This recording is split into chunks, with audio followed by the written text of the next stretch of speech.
You're a failure and not my biological child, so I forgot to prepare your seat, my dad announced, forcing me to eat in the kitchen at his birthday party. The room erupted in laughter. I walked up, quietly placed my gift on the table, just a single sheet of paper. Then I ripped it to pieces right in front of him. When he pieced it together, his face turned white. I'm Graham Martin. I'm 33 years old, and at my own adoptive father's 65th birthday party, he called me a failure and announced he was cutting me out of his will in front of a room full of people.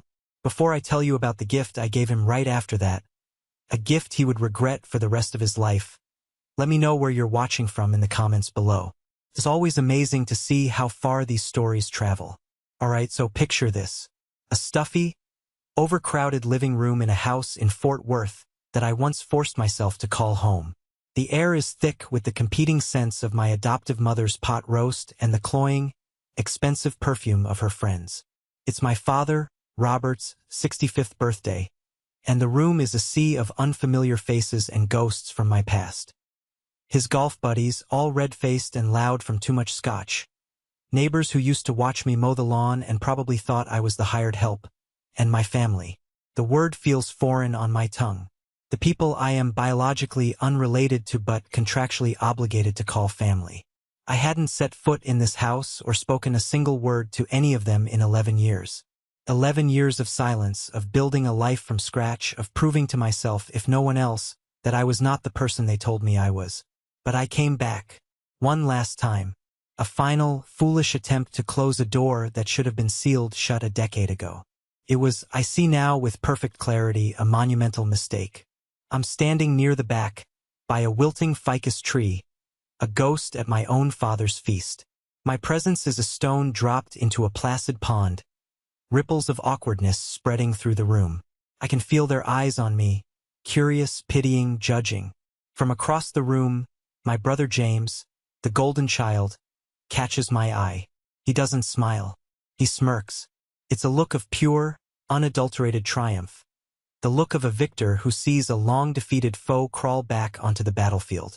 My sister, Lily, stands beside him, a shadow in his light.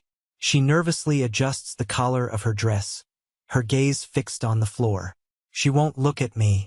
She never could. That's when it happens. The sharp, piercing clink of a fork against a crystal wine glass. The sound cuts through the dull roar of conversation like a gunshot. My father, Robert Harper, stands in the center of the room, his chest puffed out, his face flushed with wine and a lifetime of unchallenged self-importance. Attention, everyone, a moment of your time. He booms, his voice accustomed to being obeyed. He launches into a rambling speech, thanking everyone for their attendance, for the embarrassingly expensive gifts piled on a nearby table. Then, his eyes, small and hard like pebbles, land on me. A slow, reptilian smile spreads across his face. It's the smile of a predator that has just cornered its prey. I see my adopted son, Graham, decided to grace us with his presence. He says, elongating the word adopted as if it were a stain, a piece of filth he was forced to acknowledge. The room, which had been buzzing with low chatter, falls deathly silent. Some of you know the story, he continues, addressing the crowd as if I weren't there. Ellen and I, in our generosity, took him in as a boy. We did our best. We gave him a roof over his head, food on the table. But as they say, you can't change what's in the blood. My stomach clenches into a tight, cold knot. I knew this was coming. This was the reason I was summoned. I was not a guest. I was the evening's entertainment, the sacrificial lamb. He's always been a bit of a, well, there's no polite way to say it, a failure. Robert announces, his voice dripping with a casual, practiced disdain. So, Graham, he says, finally addressing me directly. Since you're not really my child and frankly you're a lifelong disappointment, I seem to have forgotten to prepare a seat for you at the dinner table. You can eat in the kitchen if you'd like. A few people gasp, a flicker of decency in a sea of complicity. But then, a single, sharp bark of laughter erupts. It's James. Of course, it's James. His laugh is the signal, the permission slip. It spreads through the room, a wave of sneering, tittering mockery washing over me. The kitchen. For a decade and a half, the kitchen was my designated place of shame. And here I was, at 33 years old, a man who ran a multi-million-dollar company, being sent back to the kitchen like a dog who had misbehaved. But Robert, my father, wasn't finished. He was enjoying himself too much. He raised his hand for silence. And one more thing while we're clearing the air for good. I've had a meeting with my lawyer just last week. I've updated my will. Everything, and I mean every last cent, will be divided between my real children, James and Lily. He looks right at me, his eyes gleaming with a final, crushing malice. You get nothing, because you are nothing to me. The laughter is louder this time, more confident. My own father had just publicly disowned, humiliated, and disinherited me in the same breath. My execution was complete. I don't say a word. I let my face remain a blank canvas, refusing to give them the emotional reaction they craved. I simply nod slowly, a silent acknowledgement of his declaration. Then I start walking. My legs feel steady, my purpose clear. I am not walking to the kitchen. I am not walking out the door. Not yet. I walk straight to the gift table, a shrine to my father's ego.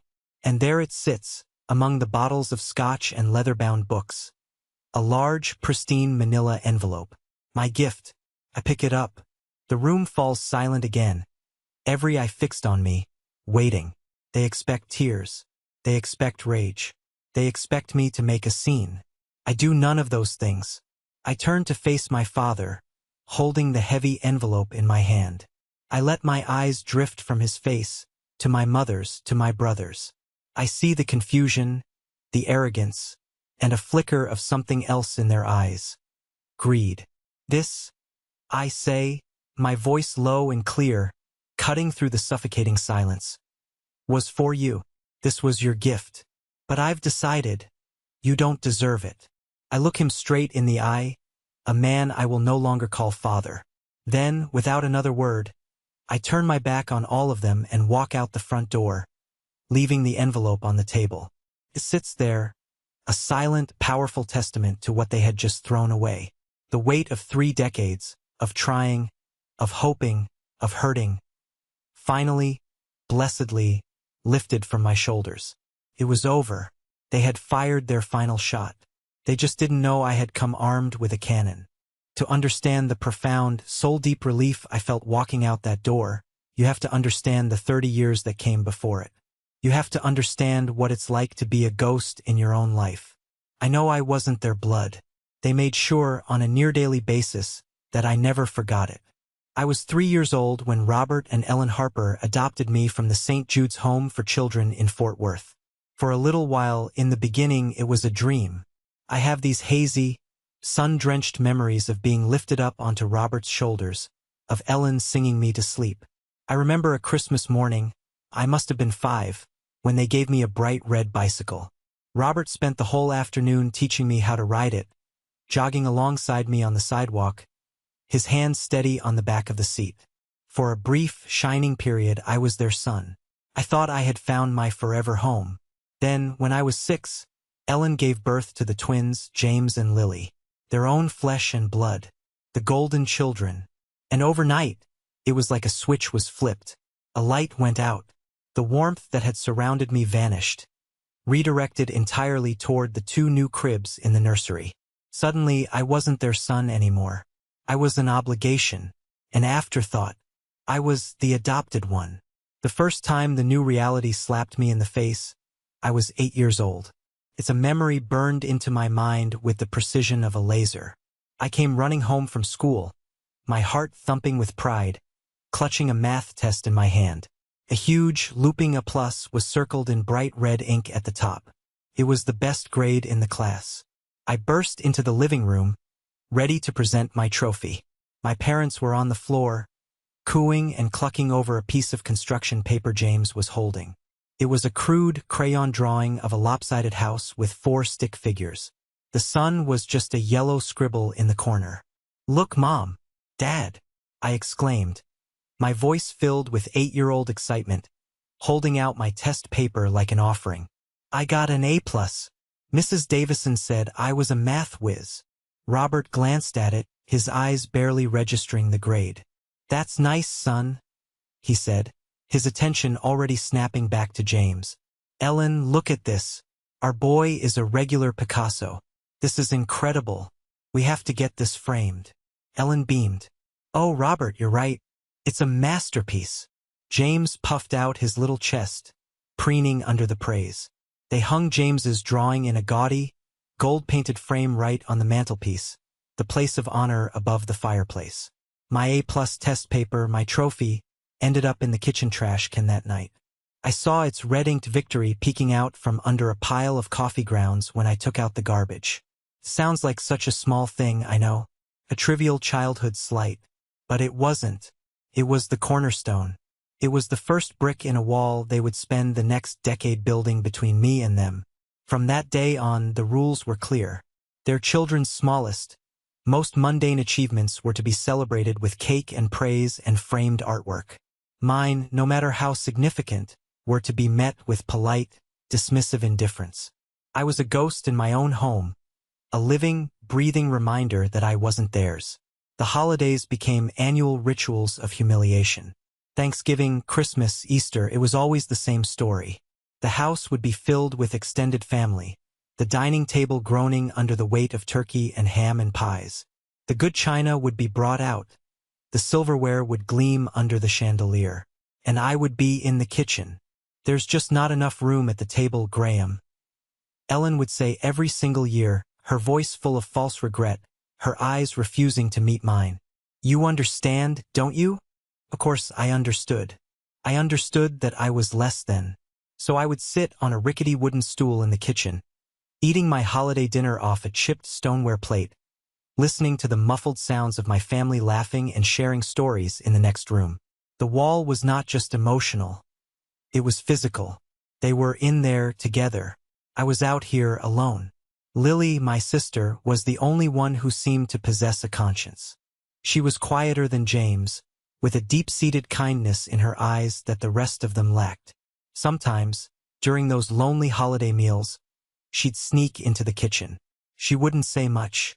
She'd just press a warm dinner roll or a slice of still-warm apple pie into my hand, her small fingers brushing against mine. She'd whisper, "I'm sorry, Graham." Her eyes full of a sorrow she was too afraid to voice, before scurrying back to the warmth and light of the dining room. Her small acts of rebellion were like tiny candles in a vast, echoing darkness, but they weren't enough to make me feel like I belonged. They only highlighted how much I didn't. School became my sanctuary, my escape. If I couldn't earn their love, then damn it, I would earn respect somewhere else. I poured every ounce of my energy into my studies. I wasn't just smart. I was driven by a desperate, burning need to prove my worth. I joined the debate team, the mathletes, the science club. I found a friend, my first and only real friend, Carlos. He was a lanky, brilliant tech nerd with glasses thicker than a bottle cap and a sarcastic sense of humor that kept me sane. We were both outcasts, and we bonded over our shared love of taking things apart to see how they worked. We spent our weekends in his garage, building computers from spare parts and dreaming of a future far away from Fort Worth. He never once asked about my family. He just saw me. He was the first person who ever did. One afternoon, during my sophomore year of high school, Carlos and I were hiding out in the library, supposedly studying for a chemistry test but actually trying to code a rudimentary video game on the school's ancient computers. I got up to get a book and walked past a table where James was holding court with his pack of jock friends. He was the school's star quarterback, popular, handsome, the polar opposite of me in every way. And he was talking about me. "Yeah, it's a real shame," James said, his voice oozing a fake, sanctimonious sympathy. "My parents had to send my adopted brother to a different school next year. He's been having issues, anger problems, getting into trouble with the law. They're hoping a new environment will straighten him out." His friends nodded sagely, their faces full of pity for poor, heroic James, burdened with such a troubled brother. My blood ran cold, then hot with a silent, impotent rage. He was lying. The truth was, I had just won a full academic scholarship to the Texas Academy of Mathematics and Science, a prestigious boarding school for gifted kids. It was my ticket out. I wasn't in trouble. I was succeeding beyond anyone's expectations.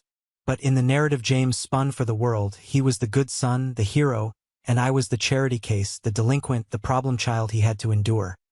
He wasn't just basking in the sunlight of their favoritism. He was actively, maliciously trying to cast a shadow over my tiny patch of sun. Years passed like that, a long, slow grind of being invisible at home and working twice as hard as everyone else at school. I graduated from the academy at the top of my class. I left for college without so much as a good luck from Robert or Ellen. And then, 5 years into my self-imposed exile, the phone rang. It was my mother. It was the first time I'd heard her voice since I'd left for school. "Graham," she said. Her voice, usually so strong and assertive, was thin and frail, like a dry leaf. It's your mother." I clenched the phone, my knuckles turning white. "What do you want, Ellen?" I haven't been well, Graham," she whispered, and I heard a faint, shaky breath on the other end. "The doctor, he says it's my heart. It's not good. And I was lying here thinking about you. I miss my son.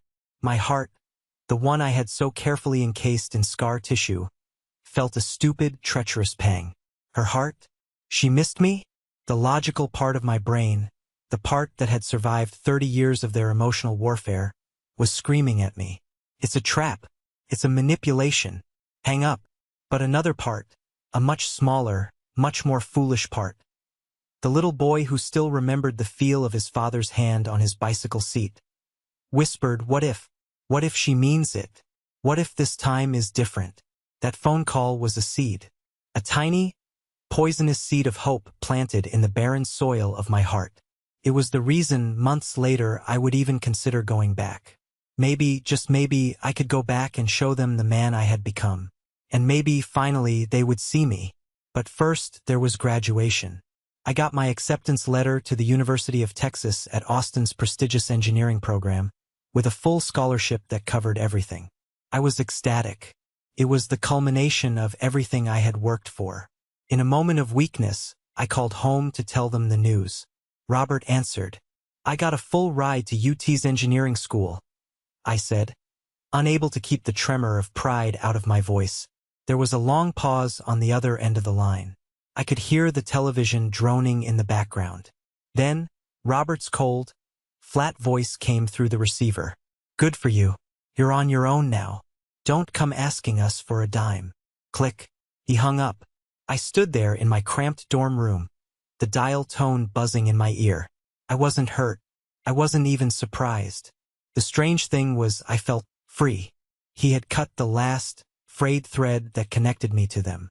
As I packed my bags for Austin, I made a silent vow to myself. I would not just survive. I would succeed on a scale they couldn't comprehend. I would build a life so full, a world so bright, that they would never, ever be able to ignore me again. College was a 4-year lesson in exhaustion. The scholarship was my lifeline, covering tuition and fees, but that was it.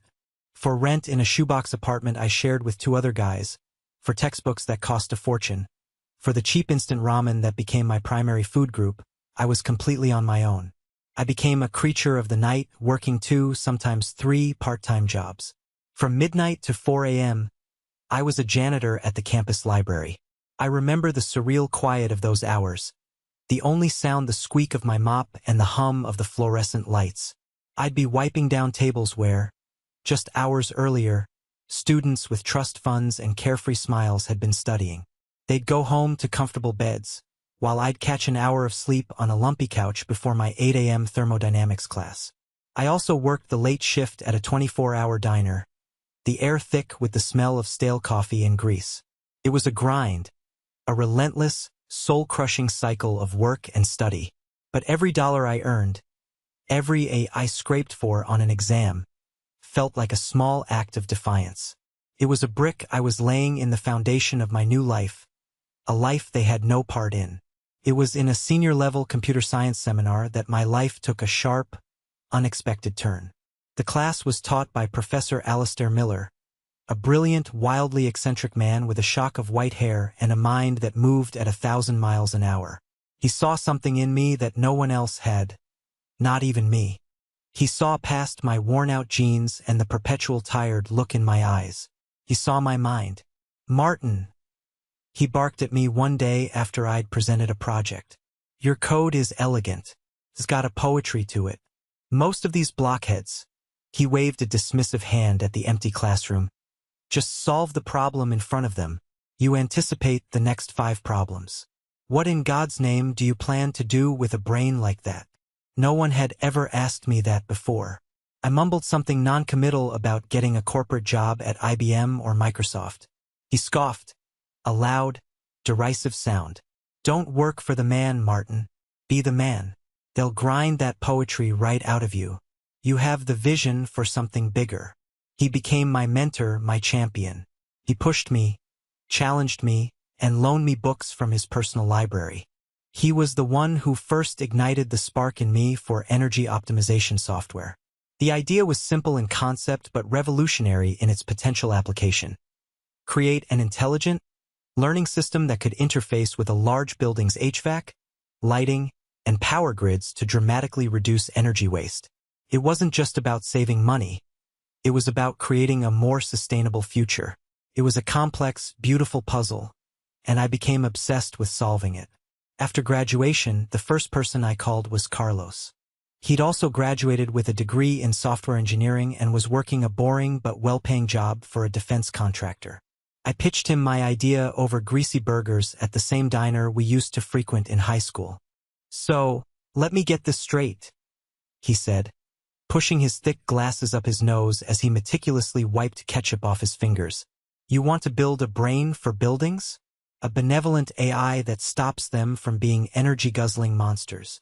"Exactly," I said, my voice thrumming with an energy that had nothing to do with the 3 cups of coffee I'd had. "A system that learns, adapts, and makes every single watt of energy count. We could change the world, Carlos." He was quiet for a long moment, staring at a half-eaten French fry. Then he looked up at me, and a slow grin spread across his face. "Dude, I am so in. My current job is soul-crushing. When do we start?" We started in his parents' garage. It was a complete cliché, I know. 2 nerds, a couple of souped-up computers we built ourselves, and a giant whiteboard covered in complex algorithms and chicken scratch notes. We lived on cheap pizza, stale coffee, and the sheer, unadulterated excitement of creation. We coded for 18, sometimes 20 hours a day, fueled by the absolute certainty that we were onto something huge. We called our fledgling company OptiNRG. But belief, as we quickly learned, doesn't pay the server bills. We needed funding. We polished our resumes, put on our only suits. Mine was a size too big, a relic from a thrift store, and started making the rounds.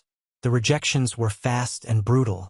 We were laughed out of more sleek, minimalist boardrooms than I can count. "Too ambitious. The market's not ready.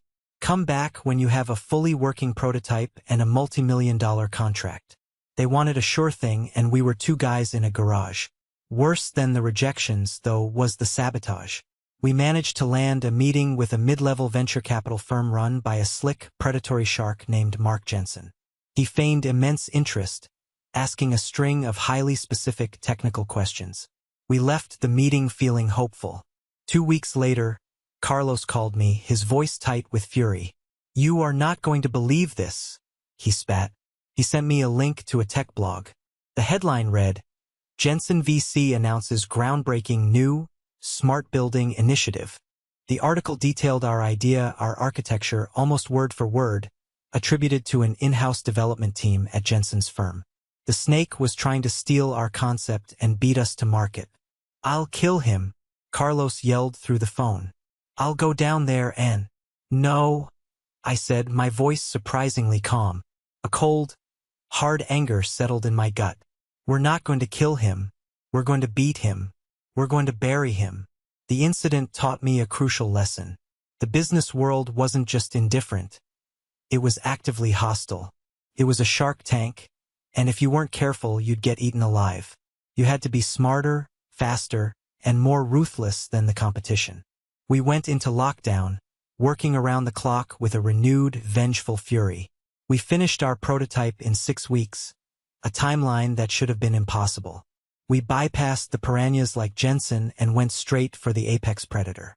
We used a university connection from Professor Miller to secure a meeting with a legendary tech investor in Austin, a woman so notoriously tough she was known as the Executioner. We walked into a gleaming high-rise office on the 50th floor, my heart pounding a frantic rhythm against my ribs. The air was thin up there. We had one shot. I laid out the vision, the technology, the 5-year plan. Carlos, his hands surprisingly steady, ran the live demo on a massive screen. The Executioner watched us without a single flicker of expression on her face. When we finished, she was silent for a full minute. A minute that stretched into an eternity. I was sure we'd blown it. Then she leaned forward, her eyes pinning me to my seat. "How much do you need?" We walked out of that building with a check for $1 million. I remember stopping on the sidewalk outside, looking at all those zeros, and feeling not just elation, but a profound, earth-shaking sense of validation. We had done it. The boy from the kitchen, the failure, the disappointment, was on his way. The next few years were a whirlwind. UpTNRG grew at an explosive rate. That $1 million in seed money turned into 10, then 50. Our software, the brain for buildings, was installed in corporate headquarters, university campuses, and government buildings all across the country. We were a bona fide success story. One evening, years later, Carlos and I were working late in our own gleaming high-rise office, looking over the company's quarterly financials. Our valuation had just crossed the $100 million mark. "We need to give back," I said, the thought surfacing fully formed. "What do you mean?" Carlos asked, leaning back in his chair. "I want to set up a foundation, a real one, with serious money behind it, to help kids in the foster care system.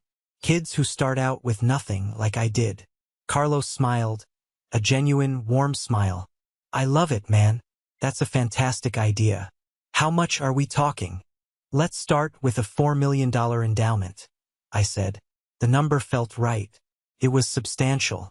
It was a number that could change thousands of lives.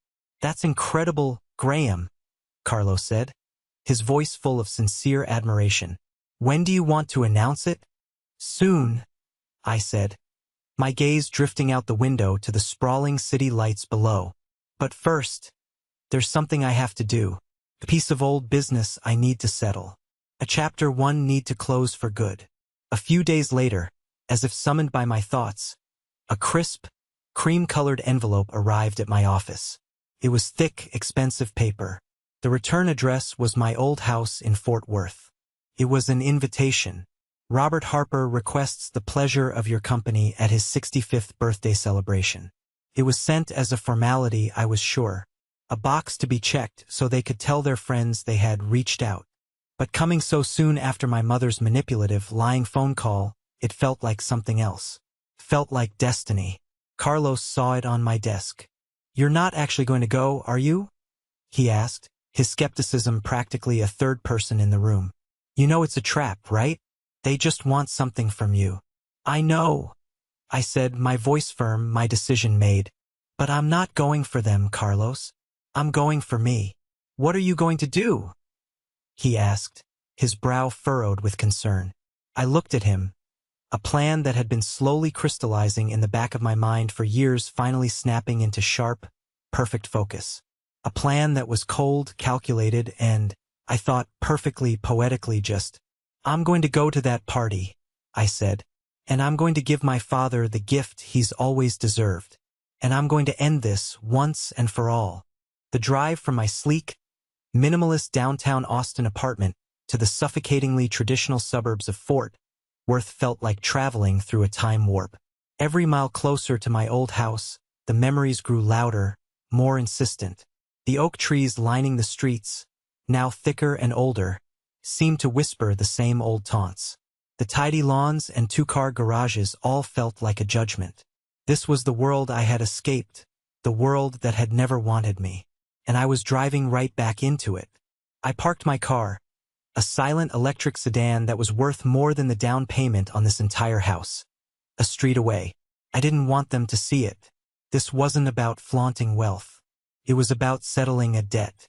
I walked up the familiar concrete driveway, the cracks filled with weeds, just like they always were. As I stepped over the threshold, the chill hit me. It wasn't the aggressive blast of the air conditioning. It was the atmosphere.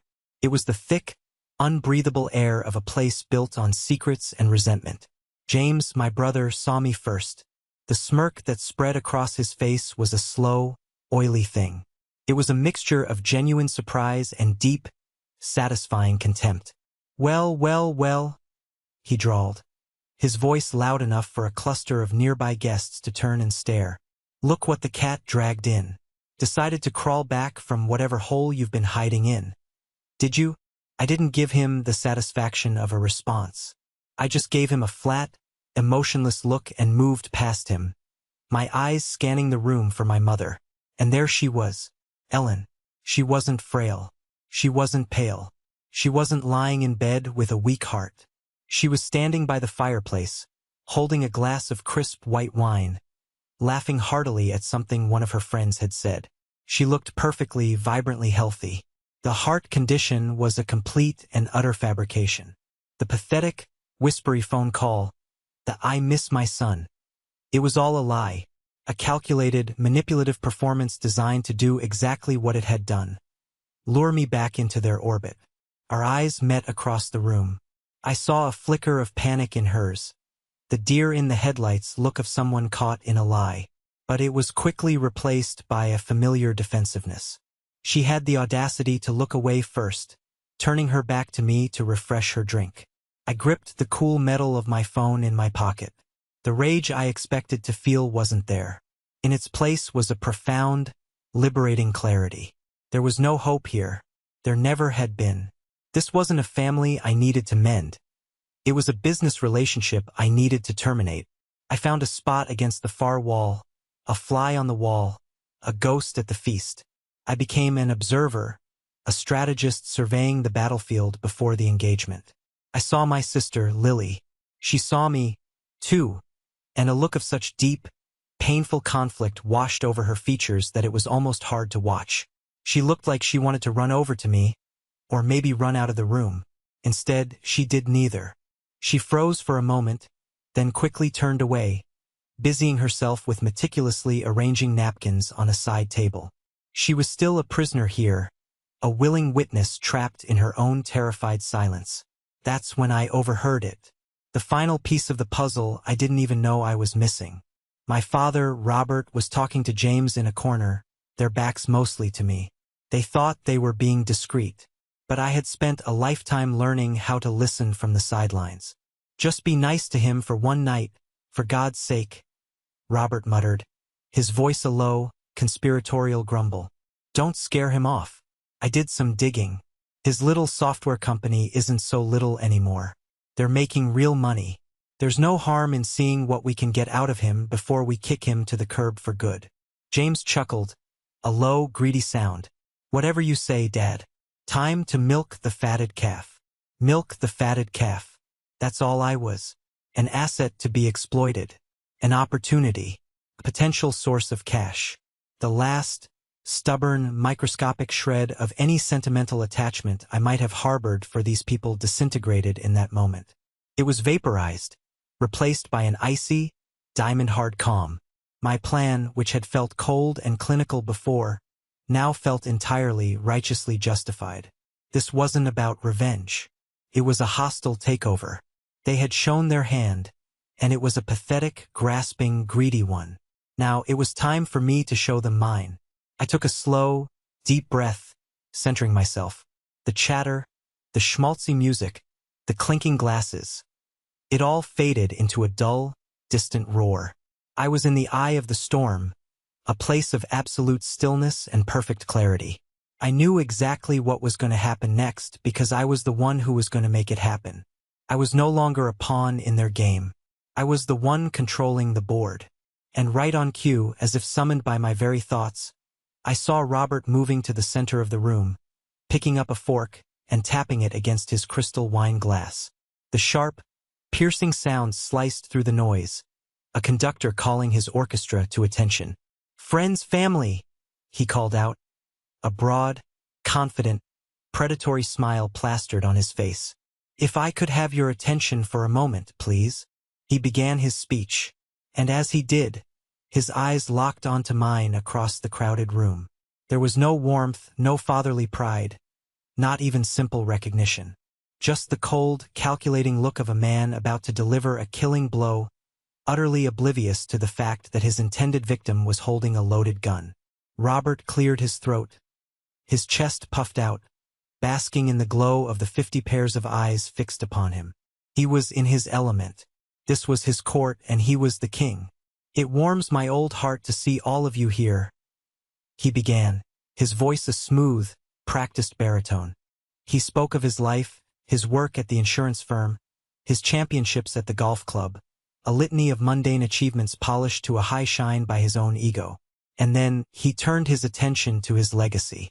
"A man's true legacy," he declared, placing a heavy, proprietary hand on James's shoulder, "is his family.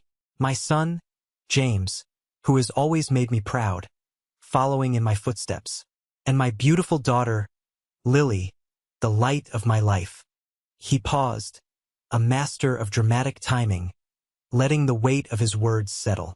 Then his gaze, like the beam of a spotlight, swung across the room and landed on me. This was the moment he had been building towards. This was the grand finale.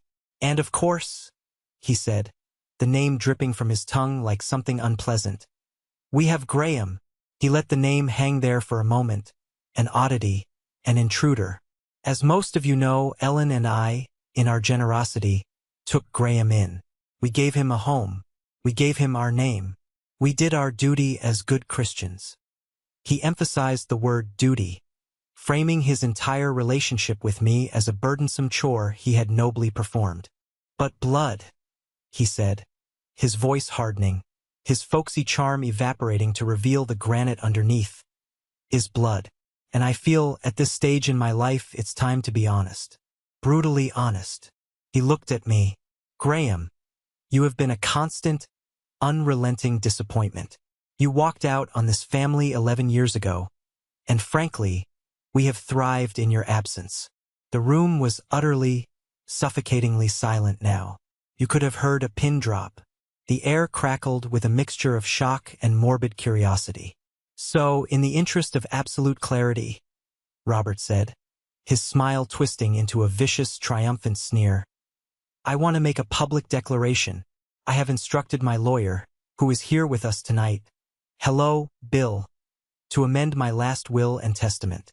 Everything I have built, this house, my savings, my stock portfolio, will be divided equally between my 2 biological children, James and Lily." He looked directly at me, his eyes gleaming with a lifetime of stored-up malice. "You, Graham, will receive nothing, not a single red cent, because you are nothing to this family." A wave of shock rippled through the guests, followed by a flurry of nervous coughs and rustling fabric. James, however, couldn't contain his glee. He let out a short, sharp bark of a laugh. It was a cruel, ugly sound. A few of Robert's sycophantic golf buddies, emboldened by James, joined in. Soon, the sound of their condescending laughter filled the room, a chorus of ridicule aimed directly at my heart. I didn't flinch. I let them have their moment. I let them spew their venom. I let the full weight of their ugliness settle over the room.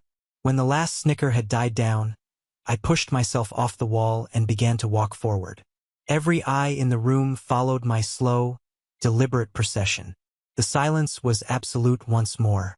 I walked past Robert, past a stunned-looking Lily, past a smirking James, and stopped at the gift table. I picked up the heavy manila envelope. "You're right, Robert," I said, my voice perfectly even and calm. The use of his first name was a small, sharp jab. I saw him stiffen. "You absolutely should be honest." I turned to face the room, my back to my so-called family. For weeks, I wondered what to get a man like my father for his 65th birthday. It's a real challenge. What do you give the man who has everything he wants, and who has given you absolutely nothing you needed? I held up the envelope. So I decided to forget the usual bottle of scotch. I decided to make him an offer. A business proposal, you could say. I walked over to him, into the circle of his stunned silence, and pulled the first document from the envelope. It was a thick, professionally drafted contract, bound in a neat blue cover. My company, Ry4ns144, I announced, my voice carrying to every corner of the room, formally offers to purchase this house and the property it sits on from you. Not for its current market value, but for the sum of $2 million. Gasps, sharp and audible, echoed through the room. $2 million. The house was worth maybe a quarter of that on a good day. Robert's eyes, which had been small and hard, were suddenly wide, the arrogance in them momentarily extinguished by sheer, naked greed. James, standing behind him, took a half-step forward, his jaw slack with disbelief. But that's not all, I continued, my voice as level and precise as a surgeon's scalpel. Upon completion of the sale as a signing bonus, my company would also gift you, free and clear, the deed to a $4 million, custom-built beachfront villa in Santa Barbara, California. I pulled out the second document from the envelope. It wasn't a document at all. It was a glossy, professionally designed architectural brochure for the villa, complete with stunning, full-color photos of sweeping ocean views, an infinity pool, and a state-of-the-art kitchen. I let it drop onto the polished mahogany coffee table. It landed with a soft, expensive thud. The room erupted in a cacophony of whispers. $6 million. The number was an absurdity. It was a fantasy. Robert stared at the documents, his hands trembling slightly. Ellen's hand flew to her mouth, her eyes fixated on the picture of the oceanfront pool. James looked like he'd been physically struck. This wasn't a gift. It was a winning lottery ticket. It was a new life, delivered on a silver platter. I let them process it for a moment, letting their raw, undisguised greed build to a fever pitch. I could practically see the calculations flashing behind Robert's eyes. The new cars, the exotic travel, the elevated status at the country club. He looked up at me, a new, fawning, desperate respect dawning in his gaze. I slid the contract and a heavy, gold-plated fountain pen across the table toward him. All you have to do is sign. His hand darted out, snatching the pen like a starving man grabbing a piece of bread. He didn't read a word. He didn't hesitate. He was ready to sign away a lifetime of his self-proclaimed principles for a fat paycheck. As the tip of the pen touched the signature line, I spoke again. My voice was no longer calm. It was ice. There is, however, one small condition, a non-negotiable clause. You'll find it on page 5, section 3. He looked up, his eyes narrowed with a flicker of suspicion. The clause states, I said, reciting the words my lawyers and I had so carefully crafted, that this offer, in its entirety, is contingent upon it being accepted by a party who has not, either publicly or privately, disavowed his legal or moral familial connection to the co-signer Graham Martin. I let the dense legal jargon hang in the air for a pregnant second before translating it into plain English for him. It means, I said, leaning in slightly, that this $6 million offer was only valid before you stood up in front of all these people and told this entire room that I was not your son and that I was nothing to you. The color drained from Robert's face. It was as if someone had pulled a plug and all the life and arrogance had gushed out of him.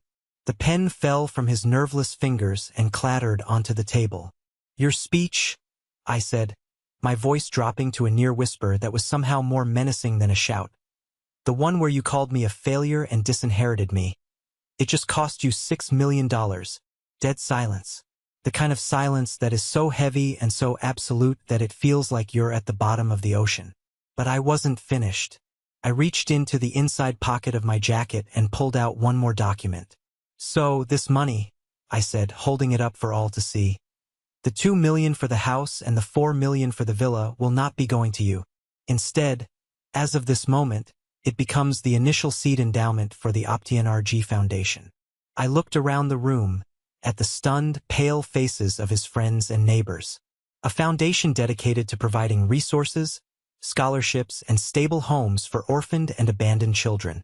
Kids who, like me, were told they were nothing, We're going to make sure they know they are everything. I placed the foundation's charter on top of the now useless $6 million contract. My gift, the ultimate gift. I had taken their ugliness, their greed, their hate, and I had alchemized it into hope for hundreds of children they would never know. I looked at Robert. His face was a grotesque mask of horror, of disbelief, and of a dawning, soul-crushing regret that was biblical in its scope. James was staring at his father, his expression one of pure, murderous fury. I had not only taken away the money, I had shown him and everyone else exactly whose fault it was. I had won. Not by shouting, not by crying, not by begging for their love. I had won by using their own character flaws as the weapon of their own destruction. I didn't linger to watch the empire crumble. My part in this Greek tragedy was over. I had delivered the climax, and now it was time for the exodus. I turned my back on the frozen tableau of my family's self-destruction and walked toward the door. The spell of stunned silence was finally broken. As I passed, a few of the guests, men and women whose names I didn't know, stepped forward. One of them, a distinguished-looking older man with kind eyes, put a gentle hand on my shoulder. "Young man," he said, his voice low but firm, so only I could hear. That was the most dignified and masterful display of justice I have ever had the privilege to witness. He shook my hand, a firm, respectful grip. Another woman, one of Ellen's friends, simply met my gaze and nodded, her eyes full of a strange, fierce admiration. They weren't pitying me. For the first time in my life in that house, they were seeing me. I stepped out into the cool, clean night air, the sound of the heavy oak door clicking shut behind me. It was a sound of finality, like the closing of a casket or the final page of a long, painful book. I didn't look back. I got in my car, started the engine, and pulled away from the curb, the rearview mirror blessedly empty of anything I ever wanted to see again. And I felt light. The $6 million weight of their potential acceptance, a burden I hadn't even realized I was carrying, was gone. In its place was a profound, quiet, and deeply satisfying peace. Back inside the house, as I later heard, the carefully constructed facade of the Harper family imploded. The moment the door closed behind me, the shockwave hit. The party wasn't just over. It was annihilated. Guests began to flee, mumbling awkward excuses, their faces a mixture of embarrassment and awe. They couldn't get out of there fast enough, escaping the suffocating atmosphere of humiliation as if it were a contagious disease. James was the first to explode. He turned on Robert, his face a mask of purple, vein-popping rage. "You idiot!" he screamed, his voice cracking with fury, all pretense of the golden sun gone. "You senile, arrogant, pompous old fool. $6 million. Do you have any idea what we could have done with that money?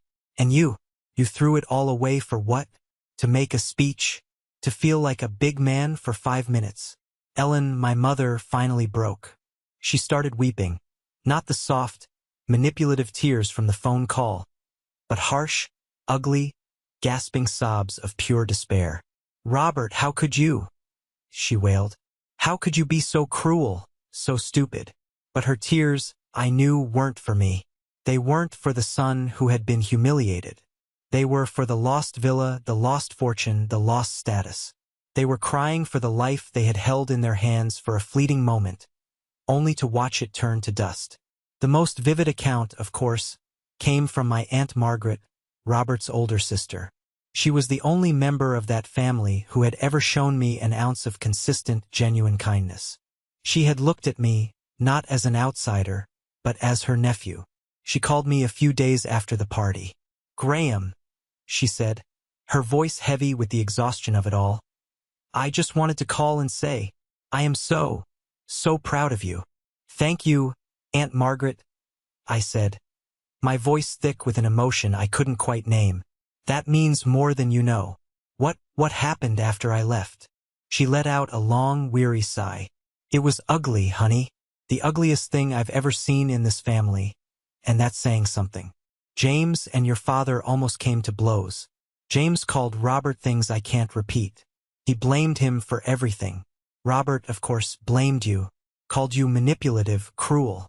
Ellen just sat there on the sofa, crying into her hands, rocking back and forth like a madwoman.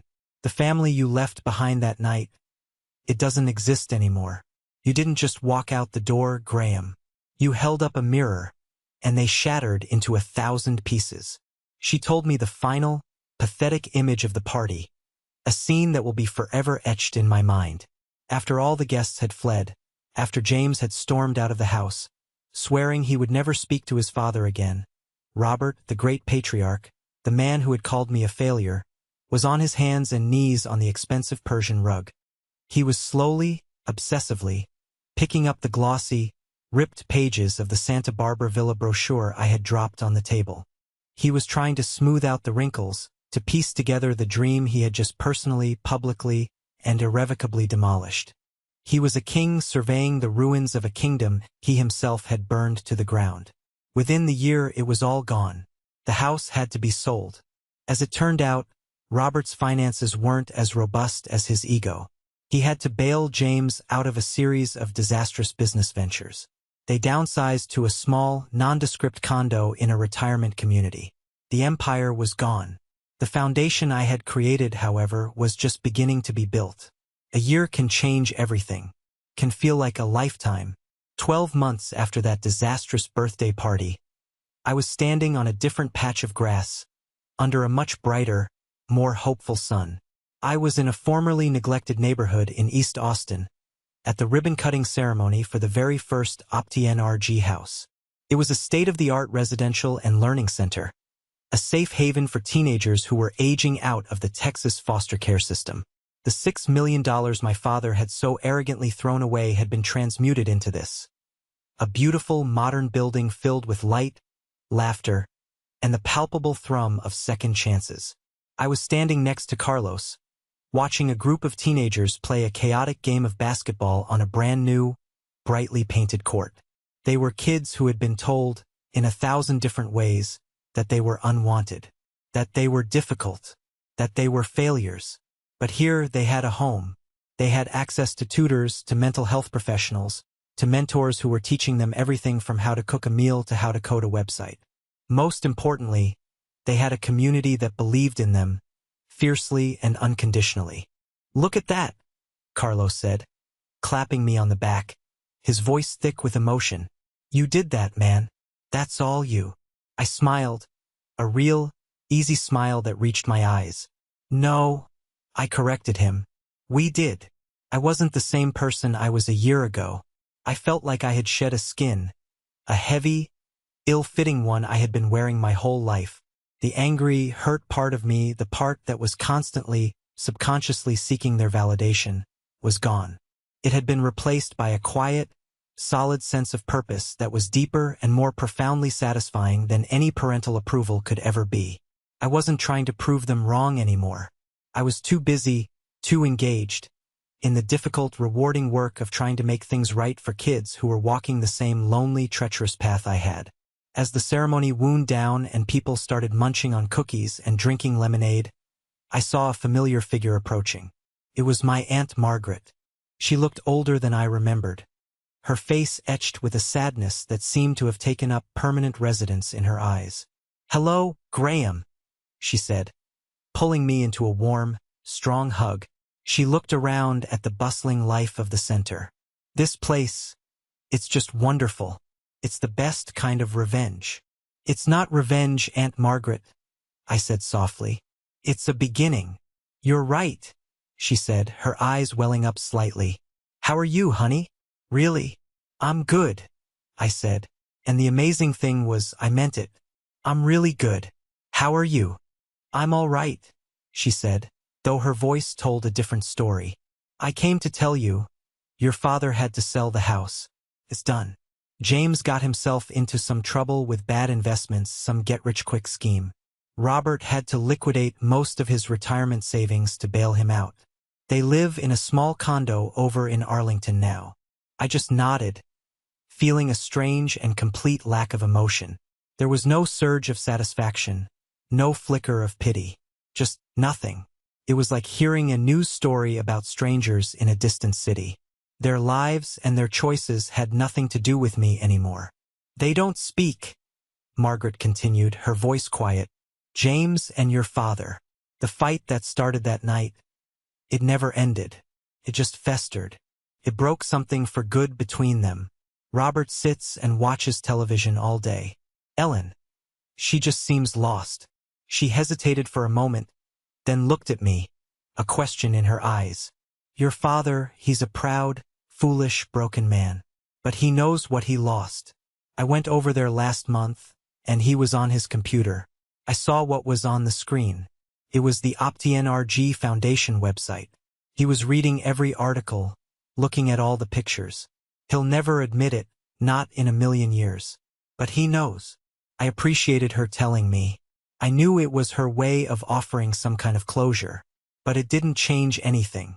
His silent, regretful Googling couldn't stitch together the wounds of a lifetime. Then, she reached into her purse and handed me a sealed envelope. This came to my house last week. It's addressed to you. I think you should read it. My name was on the front, in the neat, slightly slanted handwriting I recognized instantly. It was from Lily. I waited until I was back in my office later that day, sitting in the quiet, watching the sun set over the city, to open it. The letter was short, just a single page. Graham, I've started this letter 100 times. I know that I'm sorry isn't enough. It will never be enough. For my entire life, I was a coward. I stood by and watched them hurt you, and I never said a single word. I was so afraid of losing my own small, precarious place at the table that I forgot what was right. I was weak, and I'm so sorry for that weakness. What you did at the party, it was like you opened a door in a prison I didn't even know I was in. You walked out with such strength, such dignity. And for the first time, I realized that the door was there for me, too. I moved out 2 months ago. I have my own tiny apartment, a job at a local bookstore. It's not much, but it's mine. I enrolled in classes at the community college. I'm trying to build a life, a real life, away from all that poison. I don't ask for your forgiveness. I don't deserve it. But I wanted you to know that you didn't just save yourself that night. In a strange, indirect way, you saved me, too. Your sister, Lily. I carefully folded the letter and put it on my desk. And I felt something I hadn't expected. It wasn't anger. It wasn't even sadness. It was a flicker of something warm, something akin to hope. My actions had created more than just a foundation of bricks and mortar. They had inadvertently given my sister, the other victim in that house, the courage to build her own life. It was an unintended consequence, a small, beautiful ripple of good in a sea of bad memories. It wasn't forgiveness, not yet. It wasn't reconciliation. But it was a form of closure I never knew I needed. I find myself at the OptiNRG house a lot these days. It's become my touchstone, my true north. I don't go for board meetings or donor events. I just go to be there. I'll sit on a bench in the courtyard and watch the kids. I listen to their stories. I see their struggles, their incredible, stubborn triumphs. I see the kid I used to be in the eyes of so many of them. The other day, a 17-year-old named Maya sat down next to me. She's a fiercely talented artist who draws these incredible, futuristic cityscapes. She's shy but has a core of steel. She wants to go to school for graphic design. You know, she said, looking at the bustling building. Before I came here, I really thought my life was basically over. The day I turned 18, I was going to be on the street with a trash bag of my stuff. I figured I was just nothing. A statistic. The word hit me with the force of a physical blow. Nothing. The same word my father had used as a final judgment, a life sentence. You're not nothing, Maya, I said, my voice thicker than I expected. You are not a statistic. You're everything. You just have to build it yourself. No one's going to hand it to you. She looked at me, a slow, knowing smile spreading across her face. Yeah, I'm starting to get that.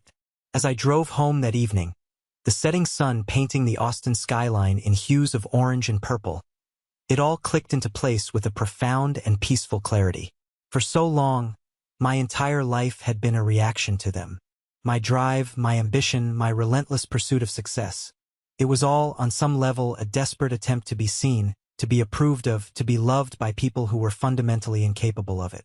I thought that success, that a grand $6 million gesture, would finally buy me a seat at their table. But I was wrong. My goal was never really about getting a seat at their table. It was about realizing I had the power to build my own. A bigger table. A better table. A stronger table. A table where everyone is welcome, where your worth isn't determined by your bloodline or the circumstances of your birth, but by your character, your resilience, and the kindness you choose to show to others. My father's legacy is a broken family, a small condo filled with the ghosts of regret, and a son who no longer bears his name. My legacy is that building full of light and noise and hope. It's the sound of Maya's sketchbook pages turning. It's the future of hundreds, maybe thousands, of kids who will now get the chance they deserved all along. Family, I've finally learned, isn't about the people who are forced to take you in. It's about the people who choose to lift you up. It's my Aunt Margaret, who always chose kindness in a house devoid of it. It's Carlos, my brother, in every single way that truly matters. It's even Lily, out there finding her own strength. And it's every single kid who walks through the doors of that foundation. That's my family. That's my home. And for the first time in my entire life, standing on my own 2 feet, surrounded by a legacy of my own making, I feel completely and utterly whole. Thank you for listening to my story. I hope it resonated with you in some way. Have you ever had to walk away from a toxic situation to find your own worth? I'd be honored to read your experiences. Please share your story in the comments below, and don't forget to like and subscribe for more content that I hope will connect with you.